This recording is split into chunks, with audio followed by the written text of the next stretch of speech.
Gather required tools.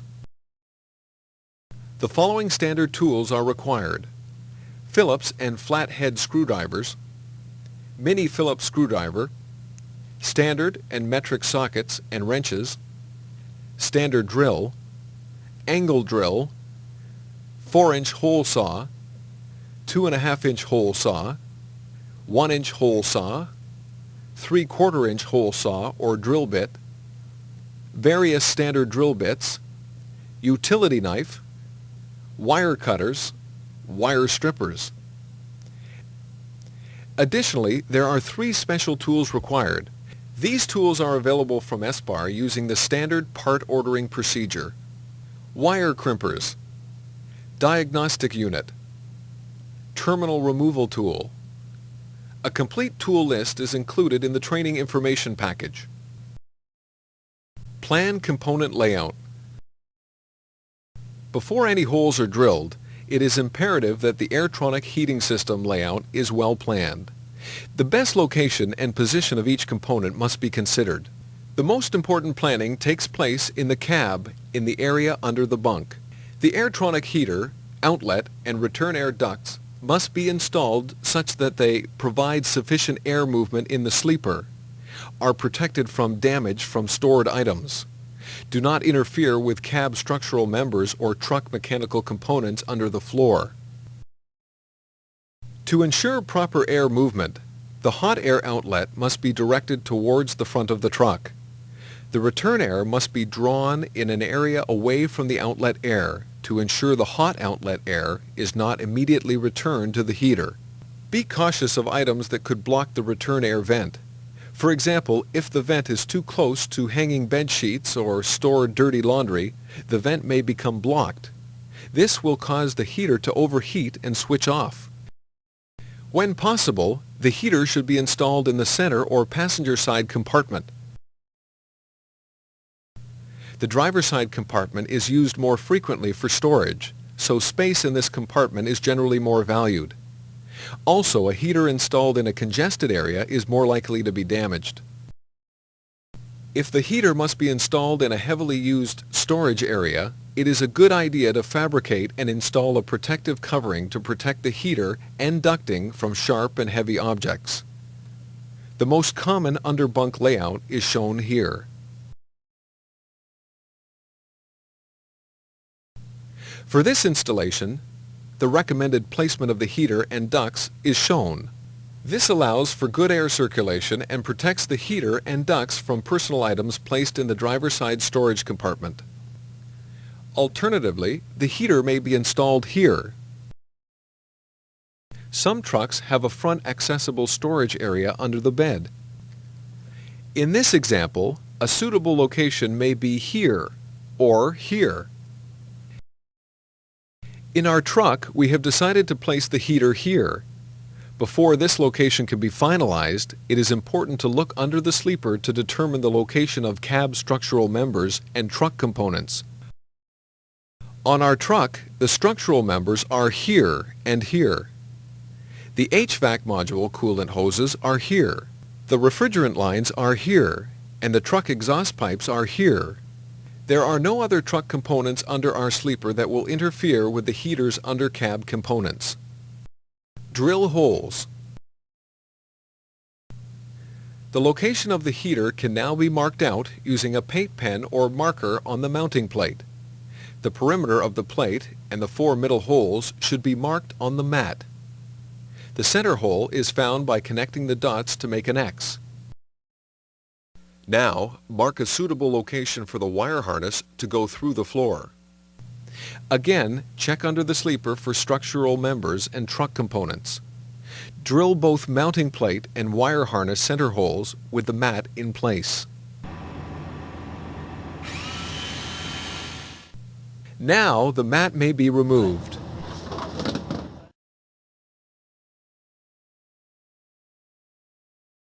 Using a knife, cut out the rectangular hole for the mounting plate and a 1-inch round hole for the wire harness. Drill the 4-inch hole for the heater and a 3/4-inch hole for the wire harness grommet in the truck floor.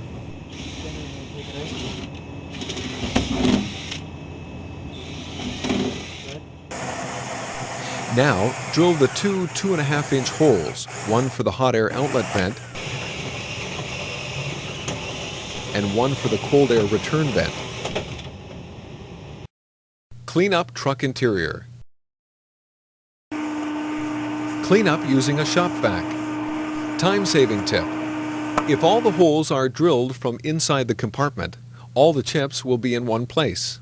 Place a garbage can or box under the 4-inch hole and sweep the chips down through the hole. Place the wire grommet into the cable hole. The mat may now be replaced.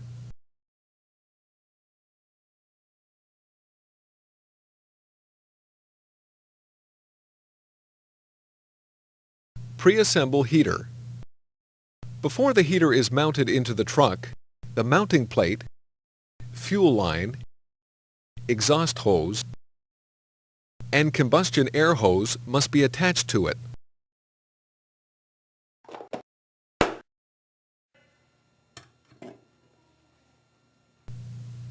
Using a 10 mm socket, attach the mounting plate with the 4 supplied 6 mm washers and nuts.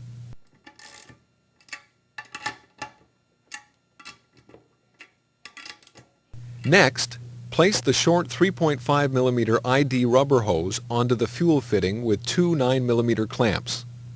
Push the 1.5 mm ID clear fuel line into the hose until it touches the fitting. Tighten the clamps using a Phillips screwdriver. Now the combustion air hose and the exhaust hose may be clamped to the heater.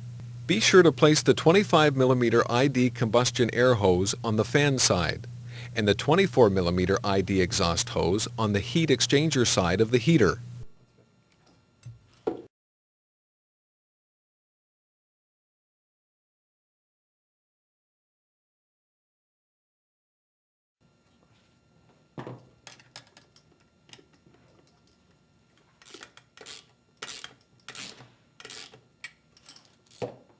All hose clamps must be located centrally to ensure the best fit into the hole in the truck floor. Finally, attach the foam gasket to the mounting plate and the end caps to the exhaust and combustion air inlet hoses.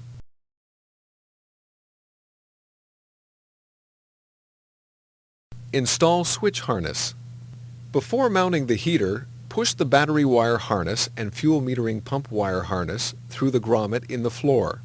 Route the switch wire harness to the truck's sleeper control panel. The wire harness may be tie-wrapped to another wire bundle using nylon ties, or secured separately using P-clamps. Install switch. 2 operating switches are available for the Airtronic heater, the mini controller and the thermostat modulator. Only one switch may be installed, but both will be shown here for demonstration purposes. Mini controller installation. Find a suitable place to mount the mini controller on the sleeper control panel or near the control panel on the wall. Remove the panel and pull the switch harness up to the opening. Place the mini controller template sticker in the desired location. Drill the 2.5 mm and 7.5 mm holes. A 3/32 and 5/16 drill bit may be used respectively. Attach the foam backing to the mini controller and remove the temperature control knob. Feed the wires through the larger hole.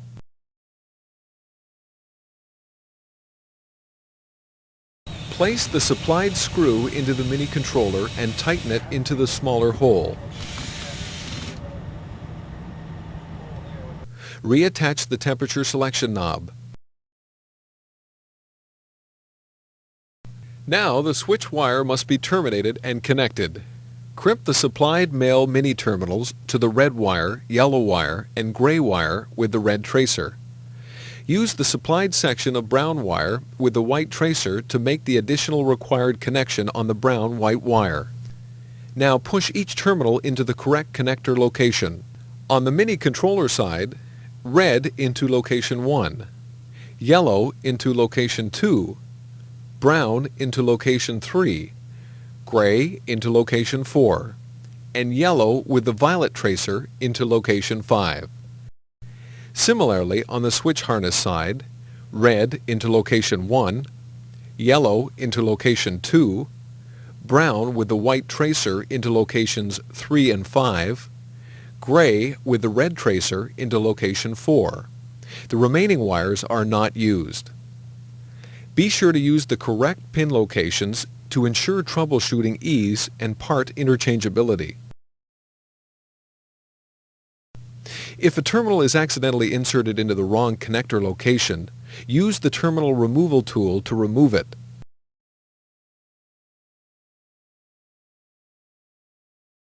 Make the connection, push the wires into the wall, and reinstall the panel.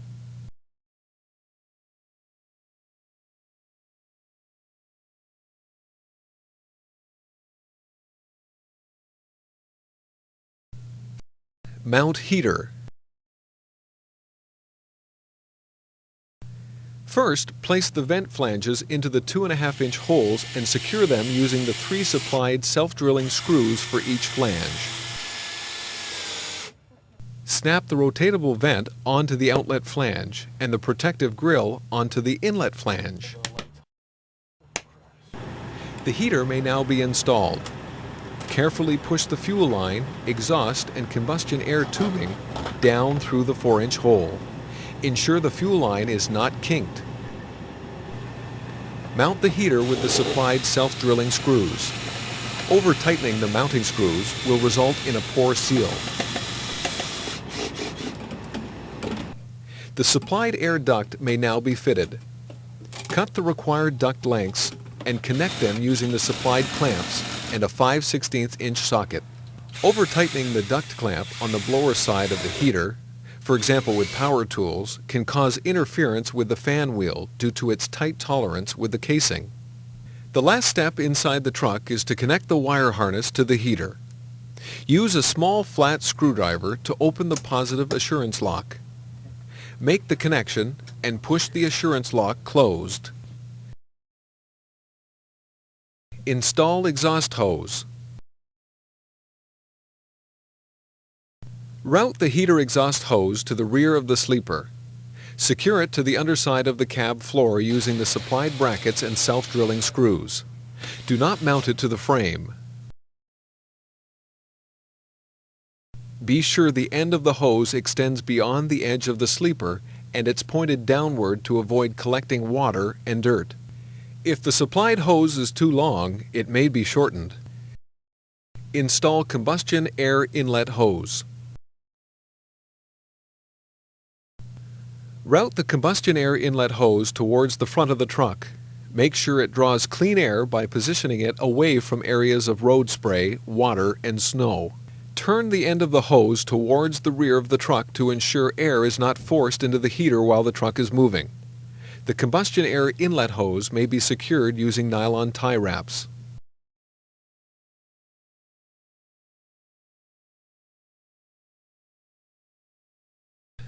Install fuel pickup pipe and fuel metering pump. If required, cut the fuel pickup pipe at a 45 to 60 degree angle to fit the fuel tank.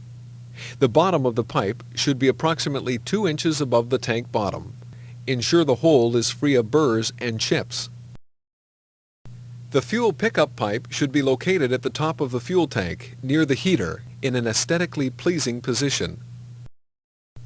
Be sure there is sufficient space above the tank to fit a drill and hole saw. Mark out the hole pattern.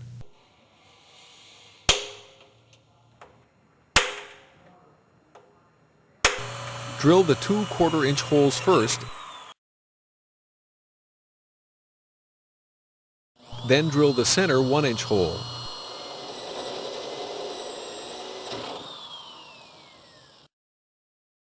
The 1-inch slug may be extracted from the hole by greasing the hole saw prior to cutting. Assemble the fuel pickup pipe parts onto the tank in the following order. Insert the pipe. Slide the steel washer into the slot and onto the pipe stop. add the rubber washer, metal washer, fuel metering pump mounting bracket, and finally, the nut. Align the assembly into its final required position and tighten the nut until everything is secure.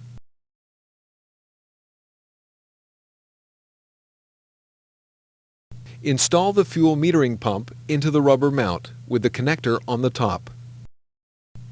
Cut the 5 mm ID fuel hose to length and install it using two 11 mm clamps onto the fuel pickup pipe and suction side of the fuel metering pump. Place the small section of 3.5 mm ID hose with two 9 mm clamps onto the pressure side of the pump. Route the 1.5 mm ID fuel line to the fuel metering pump. Be sure to leave sufficient line for maximum movement of the sleeper's air ride suspension. When cutting fuel lines, use a hose cutter or sharp knife. Do not use side cutters.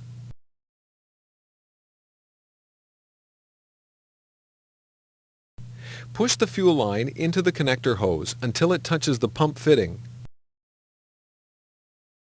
Tighten the 9 mm clamps using a Phillips screwdriver. Route the fuel metering pump wire harness along the fuel line to the fuel metering pump. Cut the wire to length, again taking the truck's air ride suspension into account. Remove 2 inches of sheathing and insert the wire seals onto the wires. Strip the wires and terminate with the supplied terminals. Now, push the terminals into the connector. The fuel metering pump is non-polar, so it does not matter which terminal goes into which side of the connection block. Plug the connector into the fuel metering pump. Time-saving tip. Route the combustion air tube towards the fuel metering pump to create a support structure for the fuel line and fuel metering pump wire harness. This makes for a tidy installation and ensures that nothing touches the hot heater exhaust tube. Make battery connections.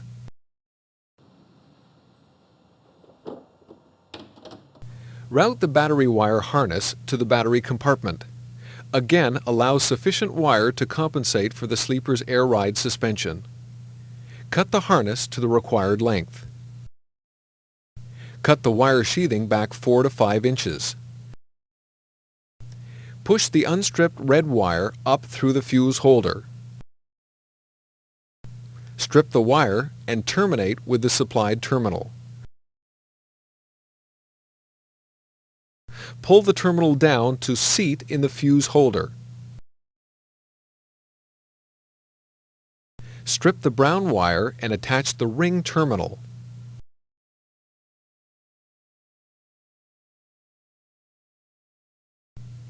Connect the ring terminals to the batteries.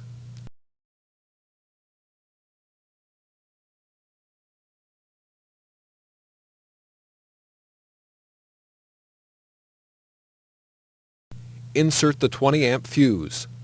Replace the fuse cover and secure it with a nylon tie wrap.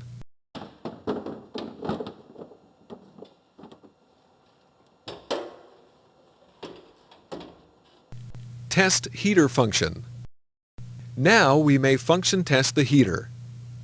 Climb into the sleeper and press the heat button on the mini controller, or if you have a thermostat, switch it on. The heater will begin its startup procedure. It may take 2 or 3 attempts for the heater to start, as it must first bleed all the air from the fuel lines. Time-saving tip.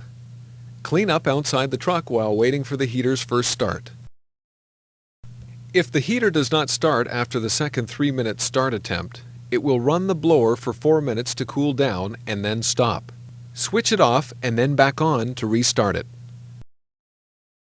Once the heater has started, connect the diagnostic unit. Connect the 8-pin black connector on the diagnostic unit to the Airtronic's diagnostic pigtail. If the heater did not start on its first start attempt, a fault code 52 will be in the heater memory. The diagnostic unit will be used to clear this code. Press the D button to download the fault codes. Scroll through the codes using the arrow buttons. The last 5 stored faults are labeled F1 to F5. where F1 is the most recent fault code and F5 is the oldest. The AF, or actual fault, if any, is the fault that just occurred during the current operation cycle. To clear the fault codes in memory, press and hold the two L buttons for 5 seconds.